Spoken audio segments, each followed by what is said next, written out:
একটা জিনিস খেয়াল করে দেখবেন, সত্যিকে সত্যি আর মিথ্যাকে মিথ্যা বলার সাহস রাখলে আত্মীয় স্বজন, বন্ধু বান্ধব অনেক কমে যায়। যারা কাউকে হারিয়ে খুব ডিপ্রেশনের মধ্যে আছেন, এই গল্পটা তাদের জন্য। একটা পাখি ভগবানের কাছে বিচার দিচ্ছিল যে, ভগবান, আমি খুব কষ্ট করে আমার ঘরটা বানিয়েছিলাম, তুমি তুফান দিয়ে আমার ঘরটা উড়িয়ে দিলে, কেন করলে?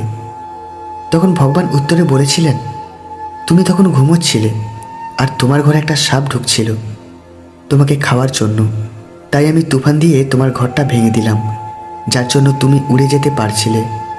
এই গল্পটা শুনে কি বুঝতে পারলেন?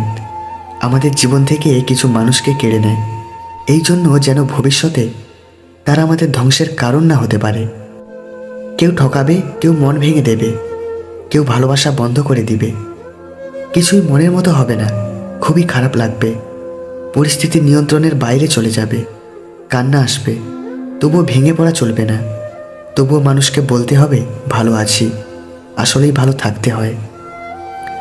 উকিল চায় আপনি ঝামেলায় পড়ুন, ডাক্তার চায় আপনি অসুখে পড়ুন, পুলিশ চায় আপনি বেআইনি কাজ করুন, ইলেকট্রিশিয়ান চায় আপনার বাড়ির ওয়্যারিং জ্বলে যাক, বাড়িওয়ালা চায় আপনি যেন জীবনে বাড়ি করতে না পারেন, মুচি চায় আপনার নতুন জুতো ছিঁড়ে যাক, ব্যাংকার চায় আপনি টাকা লোন নিয়ে ঋণগ্রস্ত হন, প্রাইভেট টিউটর চায় আপনার সন্তান পাঠ্যপুস্তকের পড়া কম বুঝুক, শুধুমাত্র চোর চায় আপনি ধনী হন আর মহাসুখে নাক ডেকে ঘুমান।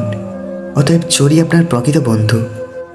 যে তোমাকে নিষ্ঠুরভাবে ঠকিয়েছে তাকে কখনো অভিশাপ দিও না, কারণ মূল্যবোধের সময়টা তার আজও আসেনি।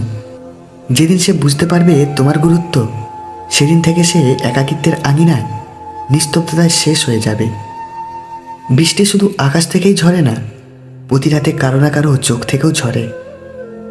ছোট ছোট কারণে অকারণে যে তোমার সাথে ঝগড়া করে, বুঝে নিয়েও সে তোমাকে গভীরভাবে ভালোবাসে। জীবনটাকে কেঁদে ভাসিয়ে দেওয়ার চেয়ে হেসে উড়িয়ে দেওয়া অনেক ভালো। জীবনে একবার একা হয়ে দেখো, এই পৃথিবীতে কেউ কারো নয়, সময়ের প্রয়োজনে সবাই কাছে আসে, কেউ বা স্বার্থের টানে, কেউ বা আবেগের কারণে।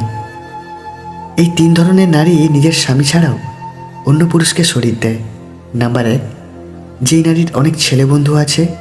নাম্বার 2, যেই নারী ছেলে বন্ধুর সাথে মদ্যপান করে। আর নাম্বার 3, যেই নারী স্বামীকে অবহেলা করে, স্বামীর কথা অমান্য করে চলে। অশ্রু না থাকলে চোখ এত সুন্দর হতো না, ব্যথা না থাকলে আনন্দের মর্ম বোঝা যেত না। না চাইতেই যদি ভগবান সব ইচ্ছে পূরণ করত, তাহলে আর প্রার্থনার প্রয়োজন হতো না। যে তোমায় পছন্দ করে তার প্রতি সুযোগ নিও না, তোমাকে যার প্রয়োজন তাকে ব্যস্ততা দেখিও না। যে তোমার ভরসা করে তার সাথে প্রতারণা করো না। যে সবসময় মনে রাখে তাকে কখনো ভুলে যেও না।